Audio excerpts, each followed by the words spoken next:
The smog hung heavy over Viridian Prime, a perpetual veil between the sky and the sprawling metropolis below. From above, the city was a marvel of engineering and ambition. Gleaming spires puncturing the clouds, anti-gravity platforms drifting between structures, and holographic advertisements bathing everything in an artificial rainbow. That was the Overspire, where the Authority maintained its perfect, sterile vision of civilization. Below, with a neon glow barely penetrated the haze, was the Undercroft. Here, the refuse of Viridian Prime, both material and living, collected in a chaotic tangle of forgotten infrastructure, makeshift shelters, and desperate souls. The air was thick with industrial runoff, the streets narrowed by accumulated trash and collapsed structures. This was a place designed to be forgotten, yet it teemed with life. Those who couldn't afford to exist in the sanitized world above. Among them was Alara. She huddled in the shadow of a market stall, her once elegant frame now skeletal beneath tattered clothing that might have been fashionable once. Her skin, naturally a soft lavender hue, had faded to a dull gray, the silver patterns that once traced delicate patterns across her body now barely visible. Her large amber eyes, the most recognizable feature of the Xylosian people, were sunken and dull. For a moment, as she watched a vendor lazily wave away insect from fruit too rotten even for the Undercroft standards, a memory flashed unbidden. The crystal forests of Xylos, where light fractured through translucent trees into a million dancing fragments. The feeling of warm wind carrying the scent of bloom spores as she walked the university pathways, datapad in hand, respected and whole. The memory vanished as her stomach cramped violently, twisting her emaciated body with pain. How many days since she'd eaten? 3? 4? The hunger had become a constant companion, blurring days together in a haze of weakness and desperation. She had tried everything honorable. No one would hire an alien refugee without proper documentation, especially a Xylosian. Her kind were rare on Viridian Prime, and the prejudice was immediate. Fears of telepathy or mind control, despite her people possessing no such abilities. Her attempts at using her botanical knowledge had failed. Nothing grew in the toxic soil of the Undercroft. Even scavenging had become impossible as her strength waned. Alara closed her eyes. She had one commodity left to trade. The thought burned with shame. On Xylos, her body had been her own, a vessel for her mind, her spirit. Now it was just another resource to be depleted. The final one. She pushed herself to her feet, steadying against the wall as dizziness threatened to topple her. A merchant with a protruding belly was closing his stall. Alara approached him, her steps unsteady. "Please," she whispered, her voice rusty from disuse. She gestured weakly to his remaining food, then to herself. The implication clear. The merchant's eyes flicked over her, not with desire but with disgust. "Get lost, alien. I don't want your diseases." He spat near her feet and turned away. Alara staggered back, the rejection like a physical blow. Her skin pulsed briefly with pale blue, shame made visible before fading back to gray. She tried again at another stall, and then with a group of mercenaries whose laughter cut deeper than their words. Each rejection stripped away another piece of her already shattered dignity. She became a ghost, moving through the market, invisible except when she was an object of contempt. By sundown, she had retreated to her corner, legs too weak to carry her further. The realization settled like a stone. She wasn't even worth exploiting. Death would come soon, unnoticed and unmourned. Through her haze of hunger and despair, a figure appeared, moving through the thinning market crowd. Not the swagger of the mercenaries or the waddle of the merchants. Just a steady, purposeful gait of someone who knew this world and their place in it. A human. Male. Lean but strong. Dressed in practical, clothing worn thin at the elbows and knees. A toolkit was slung over one shoulder, and various implements hung from his belt. His face was weathered, eyes tired but watchful beneath a shock of dark hair, streaked prematurely with gray. Something about him made Alara summon her last reserves of strength. As he passed her corner, she reached out, her gray fingers barely brushing his sleeve. "Food," she whispered, the word almost lost in the ambient noise of the undercroft. Her free hand gestured to herself, a movement as old as desperation itself. "Anything, please." Her amber eyes, once capable of expressing such complex emotions, now held only emptiness as she prepared for yet another rejection. The man stopped, actually stopped. His dark eyes met hers, not sliding away in disgust or lighting with predatory interest. He simply looked at her as if really seeing her. His gaze took in her emaciated state, the pallor of her skin, the resignation in her posture. Without a word, he reached into his jacket and pulled out a small package wrapped in synthetic paper. He placed it in her outstretched hand, his calloused fingers briefly touching her palm. Then he walked away, disappearing into the crowded street without looking back. Alara stared at the package in disbelief. With trembling fingers, she unwrapped it to find a protein bar, simple, brown, utilitarian, but unmistakably food. Tears sprang to her eyes, trickling down her hollow cheeks as she took a small bite, forcing herself to eat slowly despite the screaming hunger. The food sat like a strange weight in her empty stomach, but also in her mind. The human had given without taking, had seen her without wanting something in return. As night fell over the undercroft, Alara huddled in her corner, wrapped in confusion almost as tightly as her hunger. The protein bar was gone, but the memory of the strange human's eyes, seeing her as a person, not a thing, remained. For the first time in months, she slept without dreaming of home. Instead, she dreamed of being seen. 3 days passed in the usual haze of hunger and hiding. The protein bar had given Alara enough strength to scavenge more effectively, finding discarded scraps that extended her survival another day, another hour. But the respite was temporary. The gnawing emptiness had returned, along with the weakness that made each step an exercise in will. She had returned to her corner in the market, partly from habit, partly from lack of alternatives. Rain had fallen that morning, acidic droplets that left tiny burns on exposed skin, forcing many vendors to close early. The market was quieter than usual, the constant drone of voices and machines muted by the lingering moisture in the air. That's when she saw him again, the human with the toolkit. He wasn't looking for her. That much was clear from his purposeful stride and focused expression. But when his path took him near her corner, his eyes scanned the shadows and found her. A flicker of recognition passed over his face.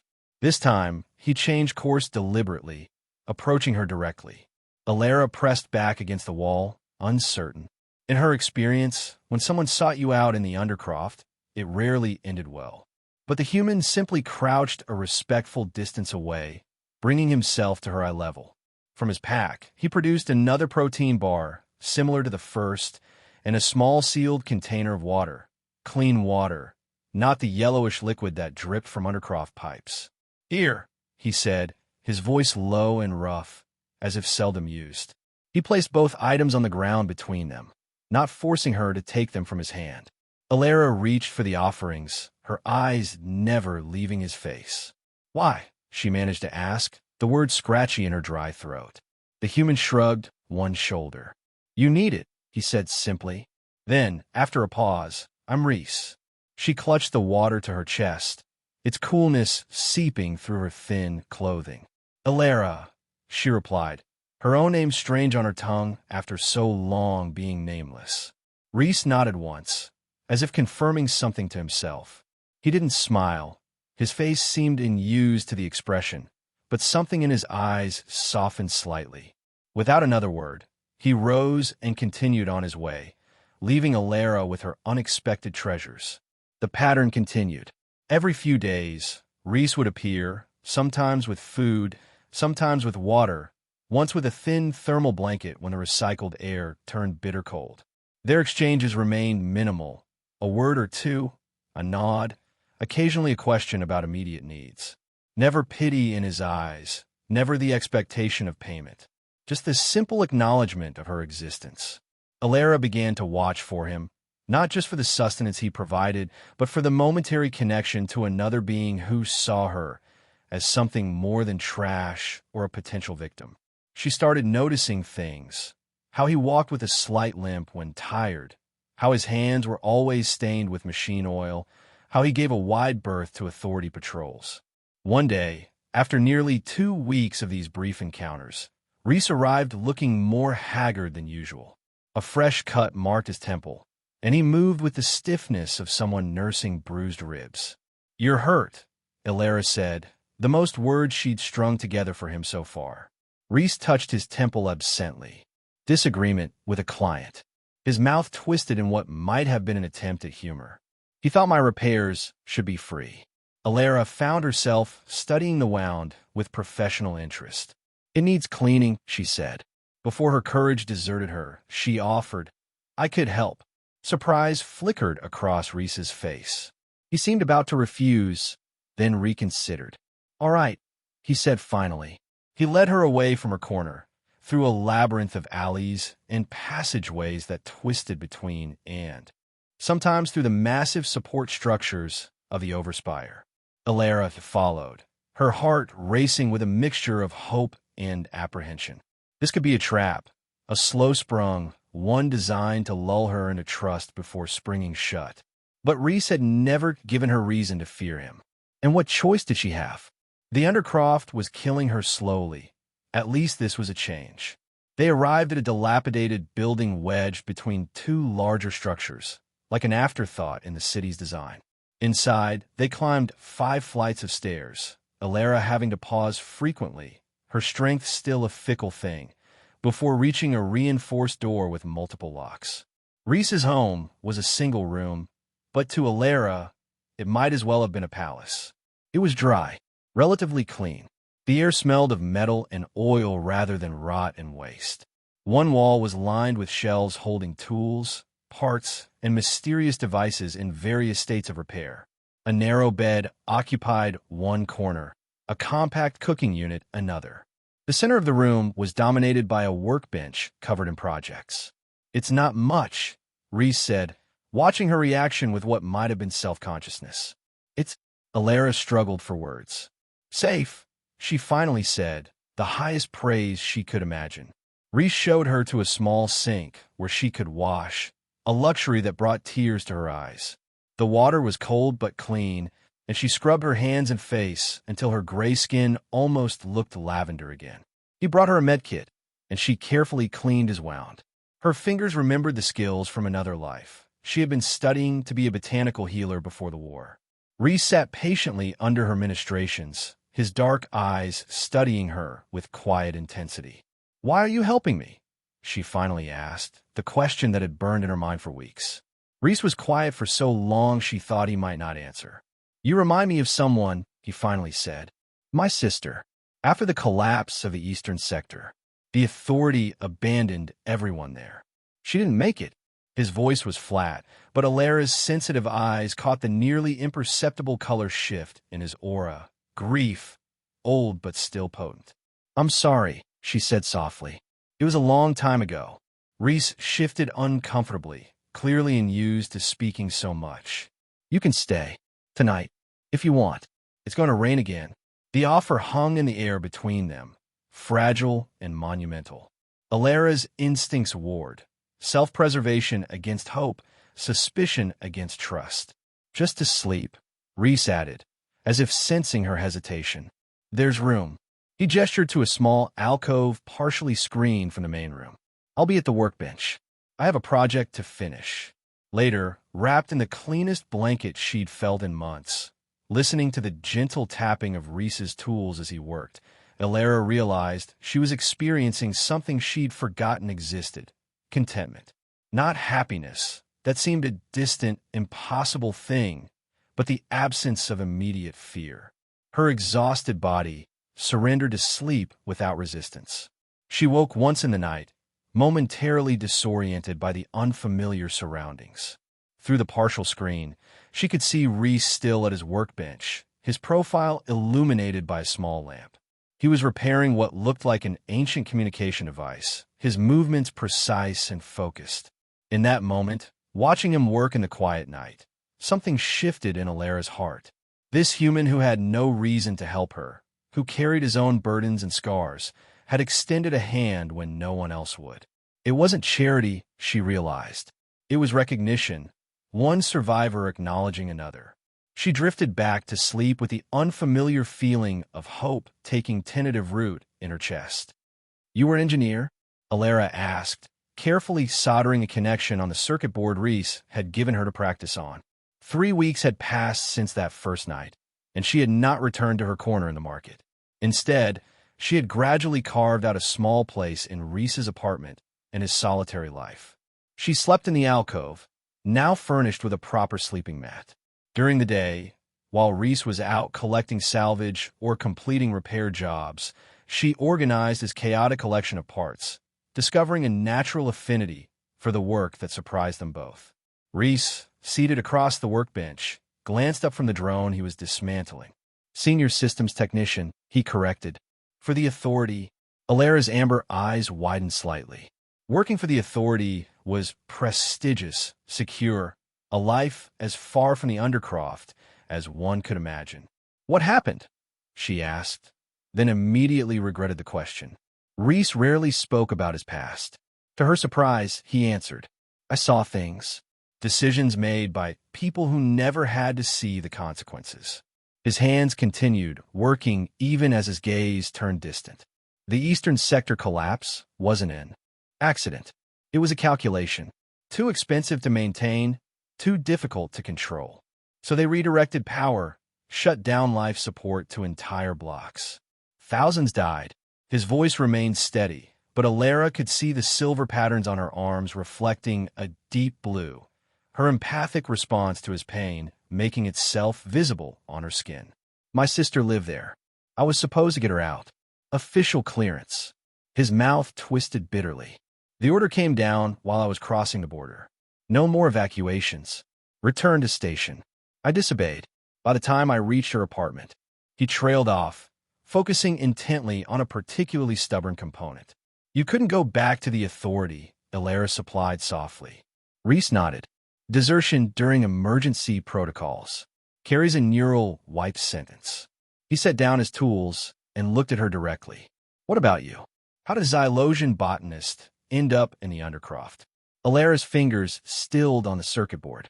The patterns on her skin flickered between blue and a faint red, sorrow and remembered fear. "The Civil War," she began, her voice barely audible. "It seemed so distant at first, political disagreements in the capital while I studied at the university on the southern continent. Then the bombing started." She closed her eyes briefly. "Our crystals, the ones that made our forests so beautiful, they have properties. Energy amplification, weaponization potential." Her hands trembled slightly, and she set down the soldering tool. "Both sides wanted control of the university's research.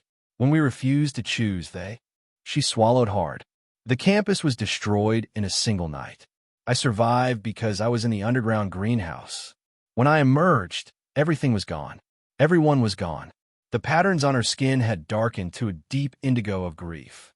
"I escaped on a refugee transport. We were promised asylum on 3 different worlds before being turned away. Viridian Prime was supposed to be temporary, just processing before permanent relocation. But then the Authority changed the classification of Xylosian refugees. Potential security risks. Our documents were invalidated. Most of us were detained. I ran. Ended up here." Reese reached across the workbench, his oil-stained fingers hovering near her trembling hand. After a moment's hesitation, he covered her hand with his own. The touch was awkward, unpracticed, but genuine. Alara's skin warmed where they connected, the patterns shifting to a soft violet. Comfort. "We survive," Reese said simply. Day by day. The quiet moment was shattered by the building's alarm, a harsh, intermittent buzzing that signaled a security sweep. Reese was immediately on his feet, moving with practiced efficiency. "Authority patrol," he explained tersely, gathering tools and electronics from the workbench. "Probably routine, but we can't risk it. They've been increasing sweeps for undocumented residents." Fear shot through Alara, her skin blanching to pale gray. Discovery would mean detention at best, deportation at worst. Though there was no longer a Xylos to return to, just fractured territories under warlord control. Reese lifted a section of flooring beneath his bed, revealing a small storage space. In here, he directed, it's shielded against basic bioscans. Stay absolutely quiet. Alara climbed into the cramped space, folding her thin body into the compartment. Reese gave her shoulder a reassuring squeeze before replacing the panel. Darkness enveloped her, along with the musty smell of dust and circuitry. Above, she could hear Reese moving around, presumably hiding evidence of her presence. Then came the sound she dreaded, the heavy pounding on the door that signified authority personnel. Compliance inspection, a mechanically enhanced voice announced. Open by order of the authority. The lock disengaged, and heavy footsteps entered the apartment. Reese Kavaris, former authority technician, a different voice stated. Your sector has reported increased power consumption. Explanation required. Repair work, Reese answered, his voice calm but cooler than Alara had ever heard it. I have certification and clients on record. Recent client list required for verification. I have the right to client confidentiality under Artisan Protection Statute 459.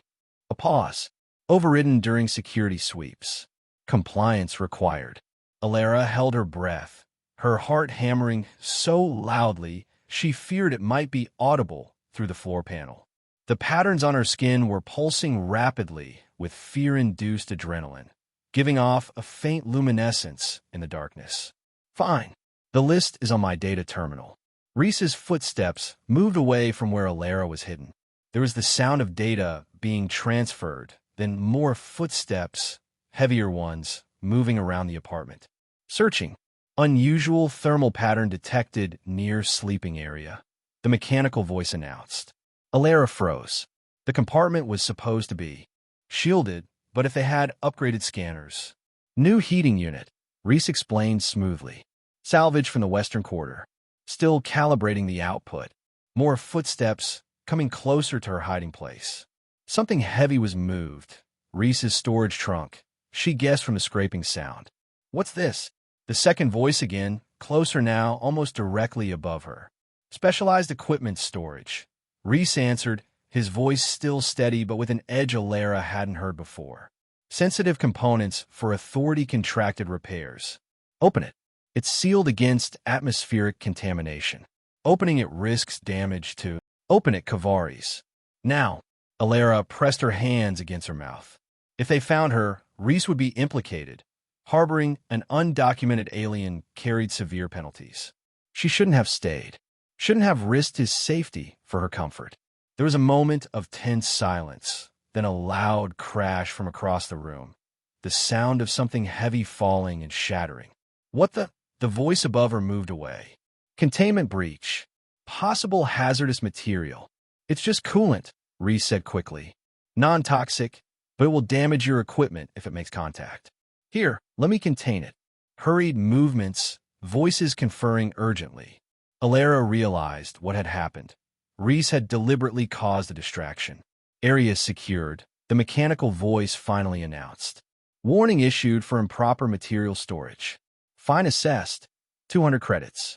Payment required within 72 hours. Understood, Reese acknowledged, his voice tight. Compliance inspection concluded. Random follow-up possible within 30 days. Failure to allow entry will result in forced compliance. The heavy footsteps retreated, and the door slid shut with a definitive click. Still, Alara didn't move, fear keeping her frozen in place. Long minutes passed before the floor panel lifted, revealing Reese's concerned face. They're gone, he said, offering his hand to help her out. Are you all right? Alara emerged from the hiding place, her limbs stiff from being contorted in the small space. The patterns on her skin were still pulsing with anxiety, casting faint blue highlights across her gray complexion. You risked yourself, she said, her voice unsteady. If they had found me... They didn't, Reese interrupted firmly. He surveyed the apartment, jaw tight. But they'll be back. That wasn't a routine inspection. They're looking for something, or someone. He moved to the workbench, where a puddle of iridescent fluid was spreading across the floor. The coolant he had spilled as a distraction. We need to be prepared, he continued, kneeling to clean up the mess. Next time, they might bring better scanners. We should have a backup plan. Alara stared at him, conflicting emotions churning within her. Gratitude for his protection, fear for what it might cost him, and something deeper, more complex. A connection she hadn't dared to acknowledge was forming between them. "Reese," she said softly, "I can't stay here. I'm putting you in danger." He looked up from his task, his dark eyes meeting hers with an intensity that made her breath catch. "Where would you go?" The question hung between them, unanswerable. There was nowhere in Viridian Prime safe for someone like her. "Exactly," Reese said, reading her silence correctly. He stood, approaching her with deliberate steps. "We're both targets now. Me for my past, you for your present. Alone, our chances are—" He didn't finish the sentence. Alara's hand moved of its own accord, reaching up to touch the stubble along his jaw.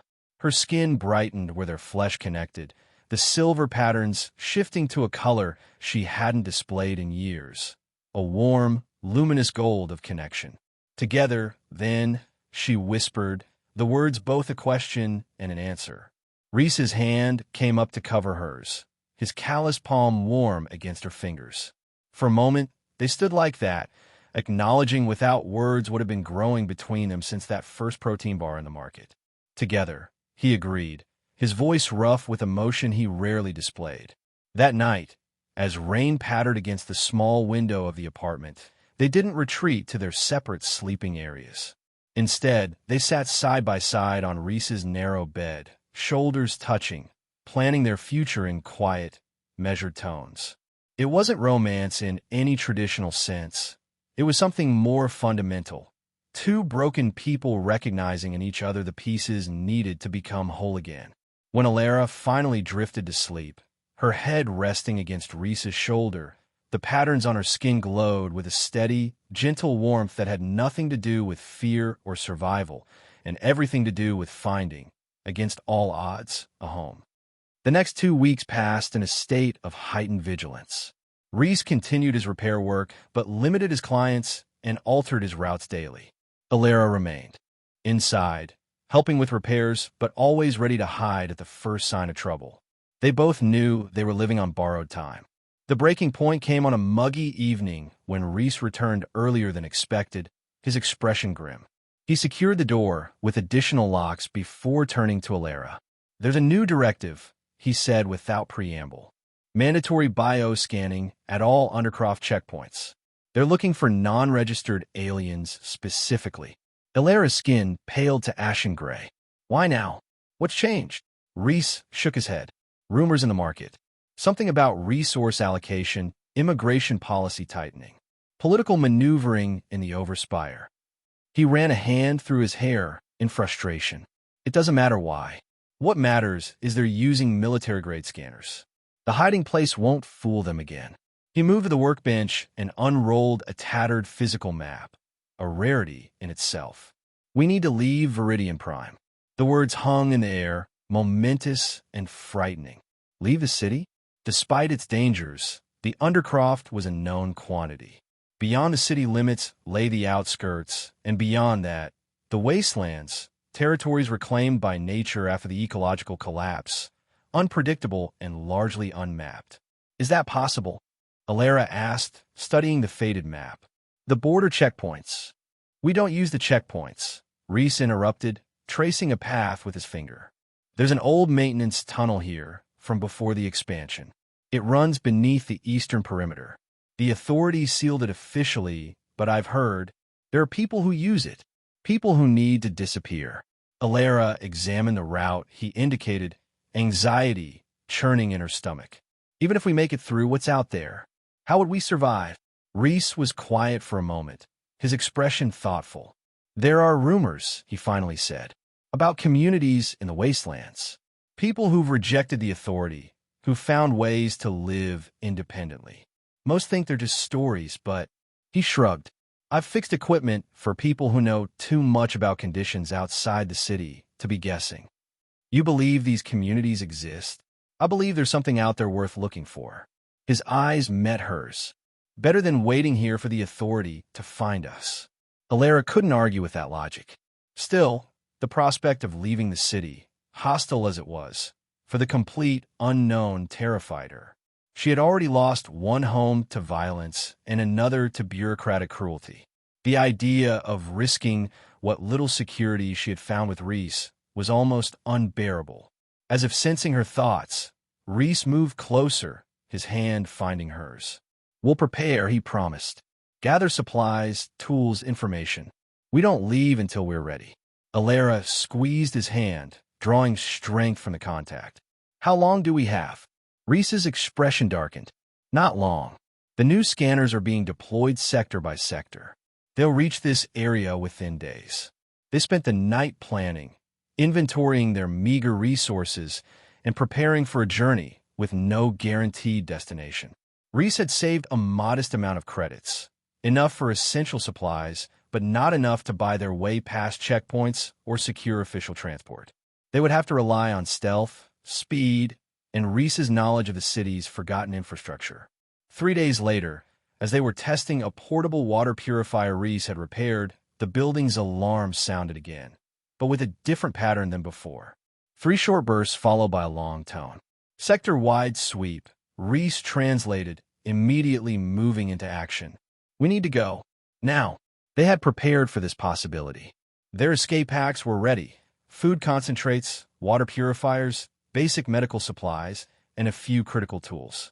Reese grabbed the hidden stash of credits from beneath a loose panel in the floor, while Alara quickly changed into the nondescript clothing they had modified to better hide her distinctive physiological features. "The Eastern Tunnel is our best chance," Reese said, checking the small energy weapon he rarely acknowledged owning. "If they're doing a sector sweep, most forces will be concentrated in the residential areas. The industrial zone might be less guarded." Alara nodded, pulling a dark hood over her head to shadow her distinctive eyes.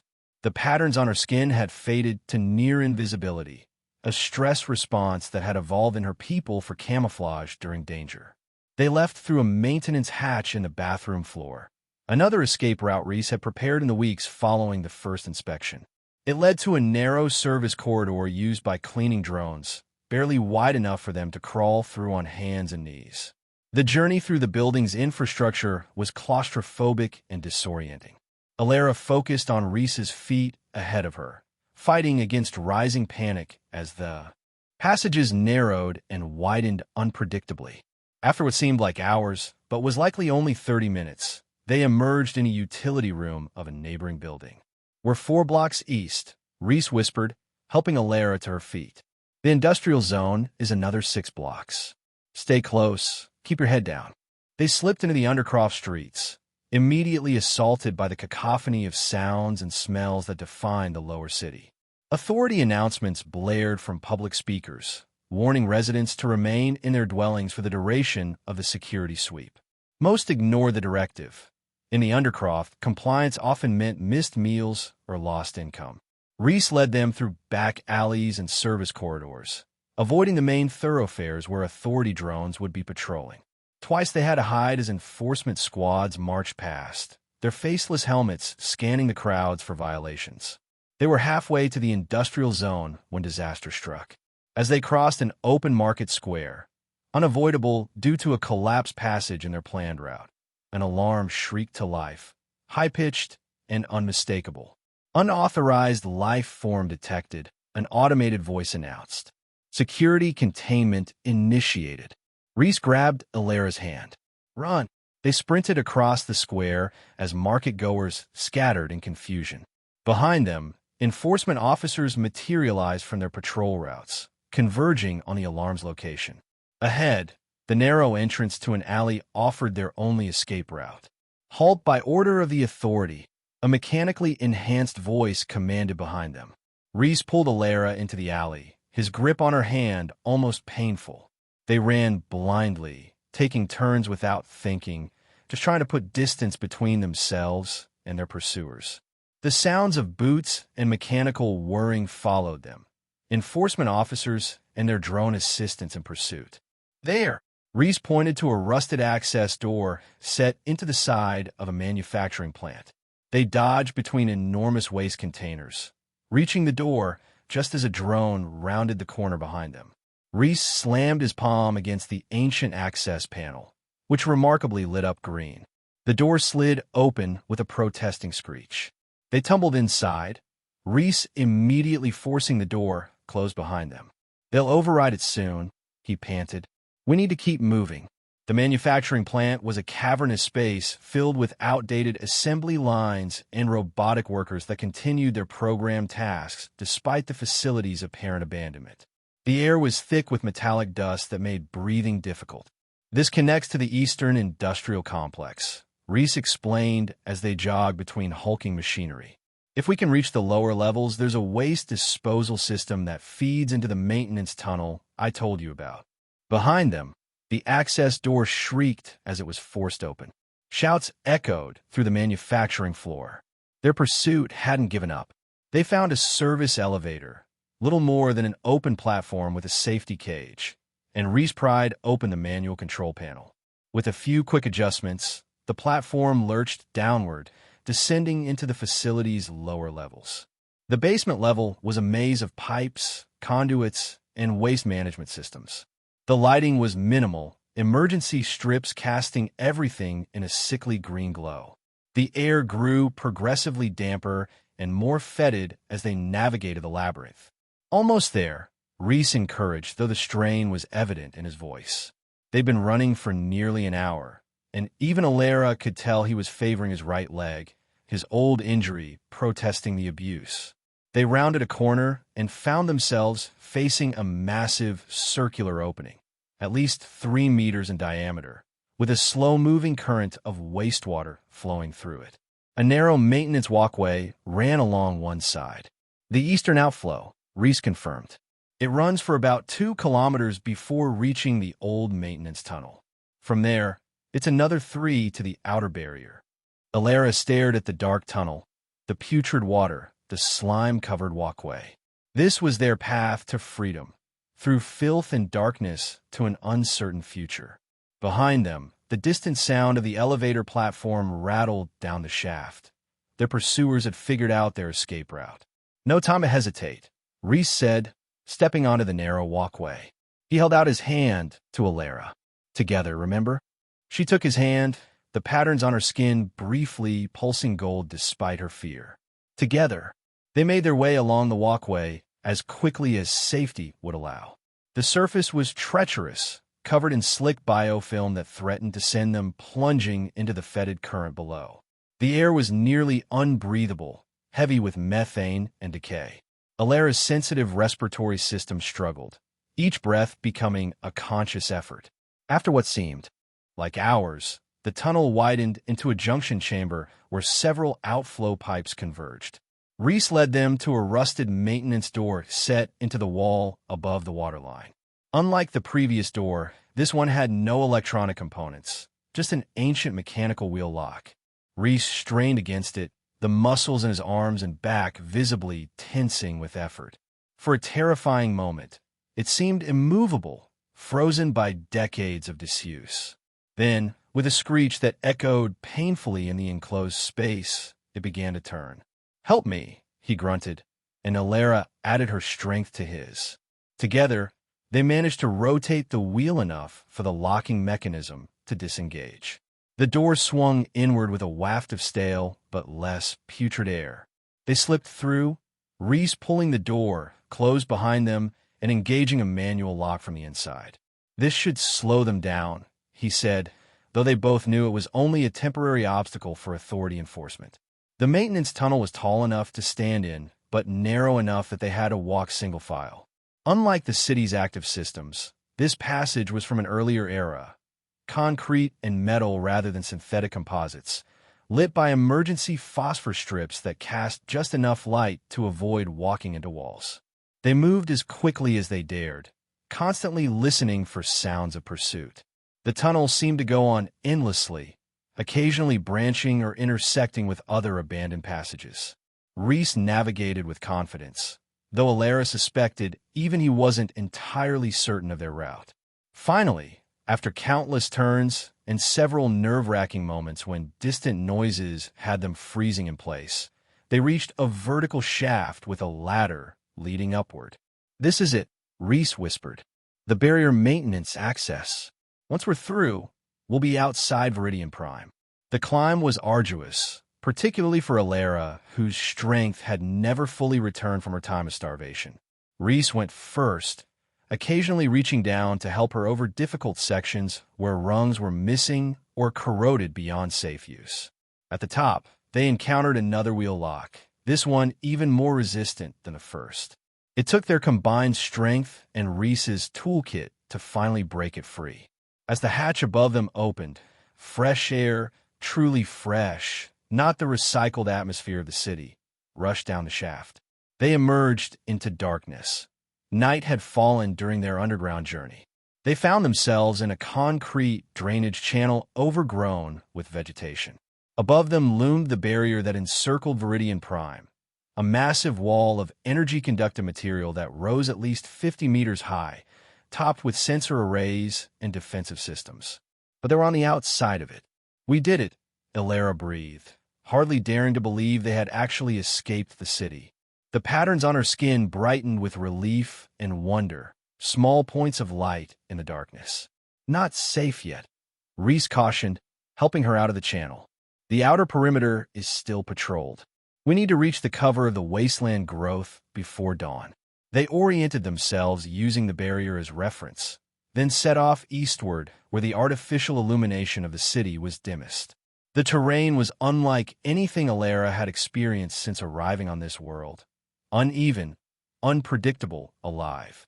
What had once been carefully maintained agricultural land had, in the decades since the collapse, transformed into a strange hybrid ecosystem where engineered crops had gone feral, mutating and interbreeding with native species that had survived the ecological disaster. As they pushed through chest-high grasses with razor-sharp edges and avoided patches of luminescent fungi that Reese warned were toxic to touch, Alara found herself both terrified and exhilarated. For the first time in years, she wasn't surrounded by metal and concrete and synthetic materials. Despite the danger, despite the uncertainty, something deep within her responded to the wild chaos of growing things. They traveled through the night, putting as much distance as possible between themselves and the city. By dawn, they had reached a ridge of low hills where stunted trees provided better cover. From this vantage point, they could look back at Viridian Prime, a massive, glowing structure that dominated the horizon, its upper spires lost in the perpetual smog. "It looks smaller from here," Alara observed, collapsing onto a relatively flat rock. Her legs trembled with exhaustion, and her lungs burned from the exertion. Reese nodded, scanning the landscape around them with wary eyes. Better to rest during daylight, he decided. We'll be more visible moving, and the authority will be expecting us to keep traveling. They found shelter in a hollow between the exposed roots of an enormous tree, a species Alara didn't recognize, with bark that seemed to shift colors as the sun rose. Using skills Reese had learned during his brief time in the eastern sector and knowledge Alara had retained from her botanical studies, they created a simple hiding place, camouflaged with local vegetation. As they settled in to rest, sharing a small amount of their food rations and carefully purified water, a different kind of tension arose between them. In the city, their relationship had been defined by survival and the constant presence of walls and dangers. Here, in the open air, with the immediate threat of capture temporarily diminished, they were suddenly aware of each other in a new way. Alara found herself studying Reese's profile as he kept watch, noting how the natural light revealed details she'd never seen in the artificial illumination of the undercroft. Threads of silver in his dark hair, a small scar at the corner of his mouth, the exact shade of brown in his eyes. When he caught her watching, she didn't look away. Instead, the patterns on her skin shifted to that warm gold hue that only appeared in his presence. "What does that mean?" he asked quietly, gesturing to the gleaming lines on her arms. "The colors. I've noticed they change." Alara touched the patterns self-consciously. "It's an empathic response," she explained. Involuntary, mostly. Different emotions trigger different colors. In gold, her eyes met his. Connection, she said simply. Trust. Belonging. Reese's hand moved to cover hers, his calloused fingers gentle against her skin. Get some rest, he said, his voice rougher than usual. I'll wake you when it's time to move. Alara leaned against him, her head finding the hollow of his shoulder as naturally as if they'd sat this way 1,000 times. Despite the unknown dangers surrounding them, despite the hardship ahead, she felt a peace she hadn't known since before the war on Xylos. Thank you, she whispered, the words inadequate for what she truly wanted to express. How did you thank someone for seeing you when the rest of the world had rendered you invisible? For offering help without expectation? For risking everything to protect you? Reese's arm tightened around her shoulders. Rest, he repeated, but his tone held all the response she needed. They traveled for 3 days, moving primarily at night when the authority patrols were less frequent and their visibility was reduced. The landscape grew increasingly wild as they pushed further from the city's influence. What had begun as feral cropland evolved into dense vegetation of uncertain origin, perhaps engineered, perhaps native, more likely some hybrid born of necessity and radiation and time. Water was their greatest challenge. Though Reese's purifier could cleanse most contaminants, finding sources was difficult in the semi-arid region east of Viridian Prime.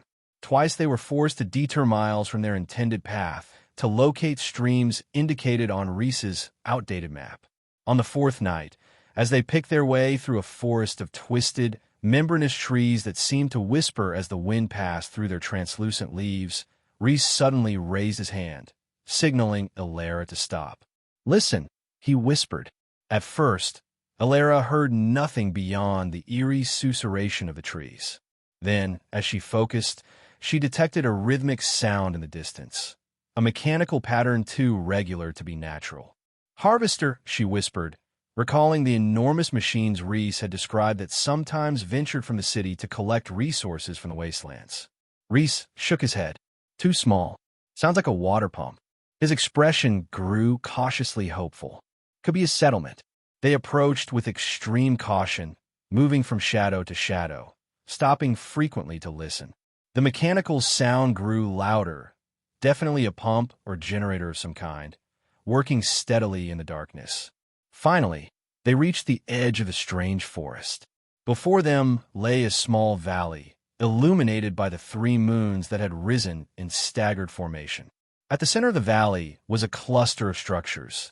Some appeared to be repurposed shipping containers, others were domes of synthetic material, and a few were constructed from local materials. Solar collectors and wind catchers dotted the perimeter. A small stream had been dammed to create a reservoir, and it was here that the pump they had heard was working, lifting water into an elevated purification system.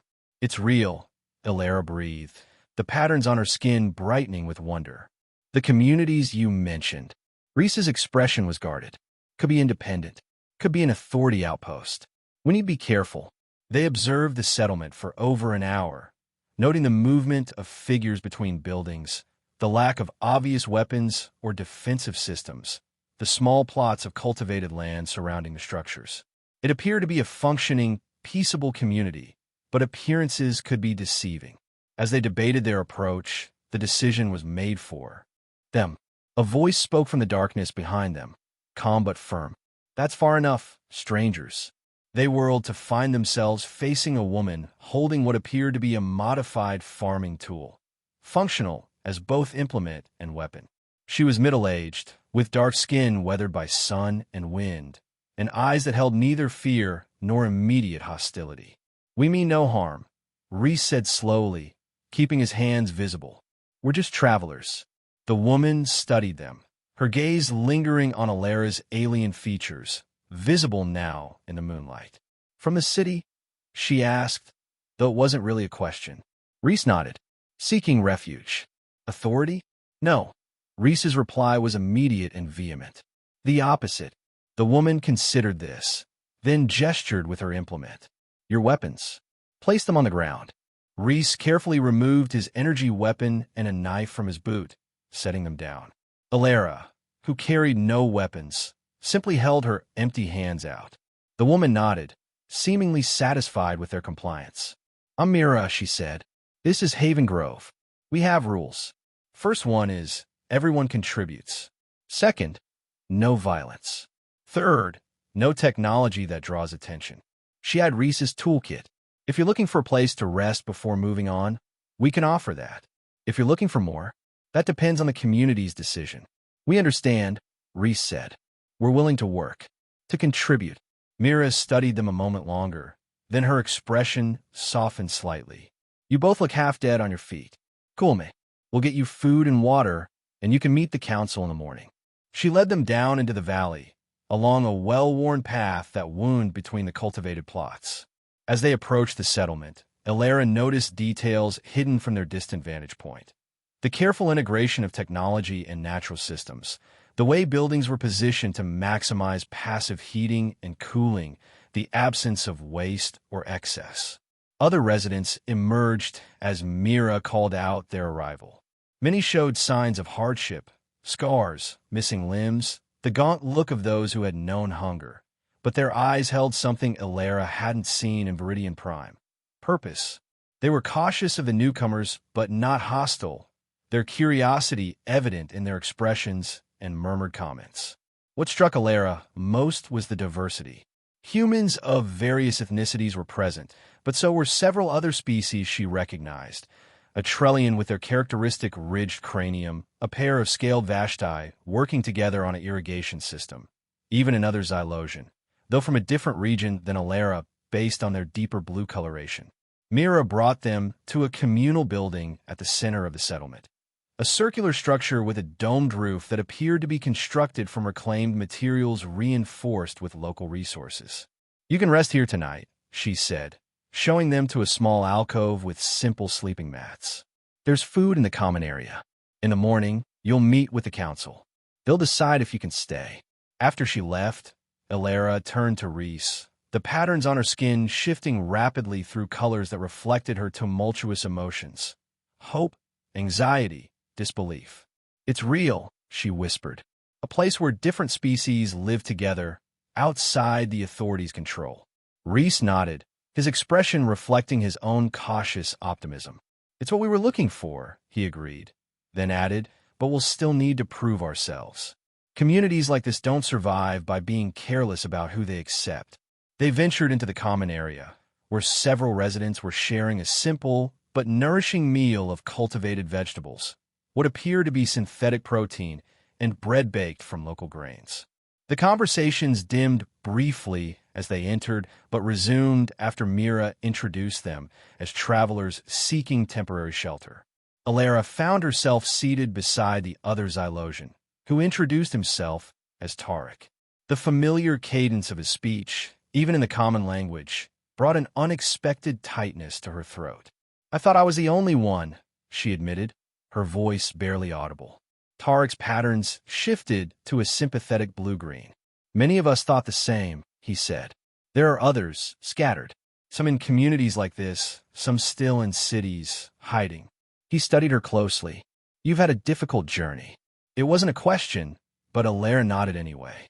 "We barely escaped Viridian Prime. The city consumes its inhabitants," Tarek said grimly. "I was there for 2 years before finding my way here. Nearly cost me my life." He gestured to his left side, where Alara now noticed his arm ended just below the elbow. "How did you find this place?" Reese asked, joining the conversation. "Rumors. Whispers. The desperate listen for hope where others hear nothing." Tarek's expression brightened. "But Haven Grove is real as. You can see, we've built something here. Not perfect, not easy, but ours." Throughout the meal, other residents approached, some openly curious, others more reserved. They asked practical questions: what skills Reese and Alara possessed, whether they had encountered authority patrols in the wasteland, what news they brought from the city. There was a wariness beneath the hospitality, justifiable caution born of survival. Later, alone in their alcove, Alara and Reese talked in hushed voices about the settlement, its people, and their chances of being accepted. "You have valuable knowledge," Reese pointed out. Botanical expertise, especially from a Xylosian perspective, that would be a significant contribution. And you can repair almost anything, Alara added. Surely they need someone with your skills. They fell silent, each lost in thought. After everything they had endured, the hunger, the fear, the desperate flight from the city, this small valley with its patchwork community felt almost too good to be true. Alara found herself afraid to hope, to believe that they might have found a place where they could do more than just survive. Whatever happens, Reese said finally, reaching across the space between their sleeping mats to take her hand. We're together. Alara's skin warmed under his touch, the patterns glowing gold in the dimness. Together, she agreed, the word no longer just a statement of fact, but a promise. Morning brought a formal meeting with the community's council, a diverse group of 7 individuals from different species and backgrounds, including Mira. They gathered in a circular room open to the sky above, where natural light poured through a central aperture. The questioning was thorough but fair. Reese explained his background with the authority, his disillusionment, and his technical skills. Alara spoke of her partial botanical training, her knowledge of Xylosian plant hybridization techniques, and her experiences as a refugee. When asked why they should be accepted into the community, Reese answered with simple honesty. We have nowhere else to go. The authority would imprison or kill us both if we returned. But we're not asking for charity. We want to contribute to help build whatever this place is becoming. The council deliberated privately, leaving Reese and Alara to wait outside with Tarek, who had volunteered to be their guide. They're cautious, but fair, Tarek assured them. Your skills are needed here. And he hesitated, patterns shifting to a thoughtful purple. Having seen how you look at each other, I think you belong somewhere you can build a future, not just hide from the past. Before Alara could respond to this perceptive observation, the council summoned them back. Mira, acting as spokesperson, delivered their decision. Haven Grove accepts you conditionally, she announced. You'll have a 3-month trial period. You'll be assigned duties according to your skills, given basic accommodations, and expected to abide by our rules. After 3 months, the community will vote on permanent acceptance. Relief flooded through Alara, the patterns on her skin luminous with joy. Beside her, Reese stood straighter, as if a weight had been partially lifted from his shoulders. Thank you, he said simply. We won't let you down. See that you don't, Mira replied, but her stern tone was belied by the slight smile that crossed her face. Tarek will show you to your quarters and explain your duties. Welcome to Haven Grove. The next 3 months were the hardest and most rewarding of Alara's life since the destruction of her university. She was assigned to the agricultural sector, working alongside Tarek and several humans with expertise in terrestrial farming. Her knowledge of Xylosian hybrid cultivation techniques proved valuable, particularly in developing strains of food crops more resistant to the lingering contamination in the soil. Reese found his place in the technical division, maintaining and repairing the settlement's precious equipment: water purifiers, solar collectors, communication devices designed to be undetectable by authority scanning. His skills were immediately in demand, and his dedication earned him quick respect. They were given a small dwelling on the outskirts of the settlement, a converted storage unit reinforced with local materials, simple but private. In the evenings, they would sit outside, watching the 3 moons rise in their strange orbital dance, talking about the day's work, or sometimes simply existing in comfortable silence. Gradually, tentatively, they began to plan beyond survival. They planted a garden of their own, mixing Earth species with compatible Xylosian varieties that Tarek had preserved. Reese started designing improvements for their dwelling, sketching ideas for better insulation, improved water collection. Their relationship evolved as they did, from mutual dependence to chosen partnership. The first time they made love was on a warm night after a community harvest celebration, their bodies finding each other with the same certainty that had brought them through the dangers of the city and the wasteland. Alara's skin had illuminated the darkness with patterns of gold so bright that Reese had joked they didn't need a lamp. Life in Haven Grove wasn't easy. Resources were limited, the environment challenging, and the ever-present threat of authority discovery meant constant vigilance. But it was a life of purpose and dignity, where each person's contribution mattered and differences were valued rather than feared. By the time their 3-month trial ended, they had integrated so thoroughly into the community that the vote for their permanent acceptance was unanimous. The celebration that followed was modest by city standards. Extra rations of precious cultivated fruit, music played on instruments fashioned from reclaimed materials, dancing under the open sky.